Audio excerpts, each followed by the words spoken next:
Hello বন্ধুরা, তোমরা সকলে কেমন আছো? আশা করছি সকলে ভালোই আছো। এত ঠান্ডার মধ্যেও কিন্তু আমরা সকাল সকাল চলে এসেছি এই যে মাছের বাজারে।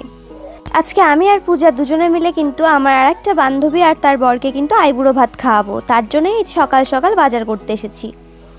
প্রথমেই কিন্তু এখানে নিয়েছিলাম আমরা চিংড়ি মাছ। আর এত সকাল সকাল কিন্তু আমি এর আগে কখনো মাছের বাজারে আসিনি, আজকে ফার্স্ট টাইম।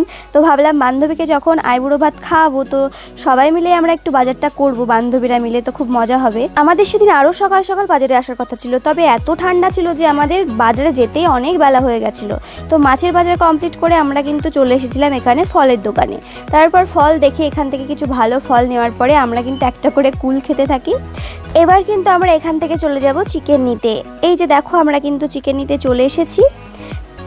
এখানে এসে তো প্রচণ্ড গন্ধ লাগছিল, কিন্তু কিচ্ছু করার নেই। তারপর আমাদের এই যে চিকেন নেওয়া এখান থেকে হয়ে গেছে। এবার আমরা এখান থেকে চলে যাব আবার মার্কেটে। তারপর আমরা টোটো ধরে নিই আর তারপরে চলে আসি মাটনের দোকানে।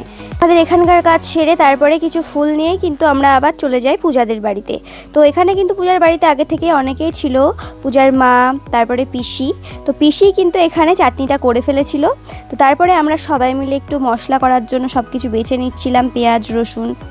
এমনিতে আমাদের বাজার করতে এতটা লেট হয়ে গেছে, তার উপরে আবার এদিকে কারেন্ট চলে গেছে, তো মশলা করা হয়নি। তার জন্য কিন্তু আবার ছাদে এসে পূজা কিন্তু এদিকে হাতেই মশলাটা করে নিল। আর তারপর দেখলাম যে রোদ উঠেছে, তার জন্য আমরা সমস্ত জিনিসপত্র আবার ওপরে নিয়ে আসলাম। তারপরে ঠিক করলাম যে ওপরেই রান্নাবান্না হবে। ছাদে এসে বেশ ভালোই লাগছিলো ঠান্ডার মধ্যে। এখানে আমাদের ডাল কিন্তু কমপ্লিট হয়ে গেছে। তো তারপর এখানে আমি টক দইটা একটু ফাটিয়ে নিচ্ছিলাম। ঠান্ডার মধ্যে সবাই মিলে ছাদে রান্নাবান্না করছি, গল্প করছি, যেন মনে হচ্ছে আমরা পিকনিক করছি। এইদিকে কিন্তু চিংড়ি মাছটা ভাজা হয়ে গেছে আর এইদিকে আমরা চিকেনটা ম্যারিনেট করতে দেবো। পিসি এইদিকে মাটনটা বেছে নিচ্ছে আর আমি ওইদিকে বসে আছি পূজার পাশে, মানে ও চিকেনটা ম্যারিনেট করছে। আজকে ও বানাবে চিকেন রেজালা, তো আমি ওর কাছ থেকে দেখছি যে কিভাবে বানায়। আর এইদিকে দেখো মাটনটা কিন্তু তারপর কষানো হয়ে গেছে। আর আমাদের রান্না করতে করতে এত দেরি হয়ে গেছিলো যে যাদের আমরা আইবুড়ো ভাত দেবো তারাও কিন্তু চলে এসেছে, কিন্তু আমাদের রান্না বান্না কমপ্লিট হয়নি। তার জন্য আবার দু জায়গায় রান্নার ব্যবস্থা করা হলো যাতে তাড়াতাড়ি হয়ে যায়।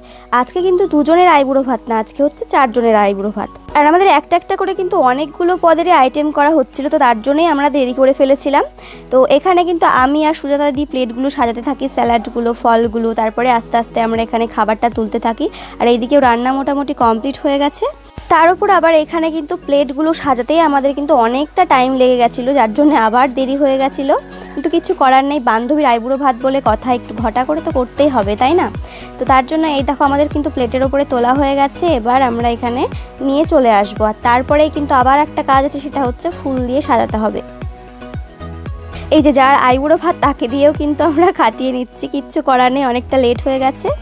তো তারপরে আমরা এখানে সব জায়গাগুলো আস্তে আস্তে করে দিই আর তারপর এখানে ফুল দিয়ে সাজাতে থাকি। আজকে আমাদের মেনুতে ছিল ভাত, বিরিয়ানি, চিংড়ি মাছ, ডাল, চিকেন, মাটন, চাটনি, পায়েস, মিষ্টি আর স্যালাড। তো আমাদের এদিকে কিন্তু সাজানো মোটামুটি কমপ্লিট হয়ে গেছে। আর তোমরা যদি আলাদা করে এই রান্নার ভিডিও দেখতে চাও তাহলে কিন্তু তোমরা পূজাস হেলদি কিচেন চ্যানেলটা অবশ্যই সাবস্ক্রাইব করো। ওখান থেকে কিন্তু তোমরা সব রান্নার নতুন নতুন ভিডিও কিন্তু পেয়ে যাবে। ফাইনালি আমাদের সাজানো কমপ্লিট হয়ে গেছে আর সাজানো শেষ হতে হতে অনেক টাইম লেগে গেছে। তারপরে এই যে 4 জন ওরা খেতে বসে পড়েছে। আর তারপরে এই যে যারা আর বাকি ছিল বাচ্চারা, তারাও খেতে বসে পড়েছে। আজকে কিন্তু সবাই আমরা খুব আনন্দ করে কাজ করেছি। তারপরে এই যে 4 জন অপেক্ষা করছি সেও চলে এসেছে। তো আজকের ভিডিওটা এতটাই, দেখা হচ্ছে পরের ভিডিওতে।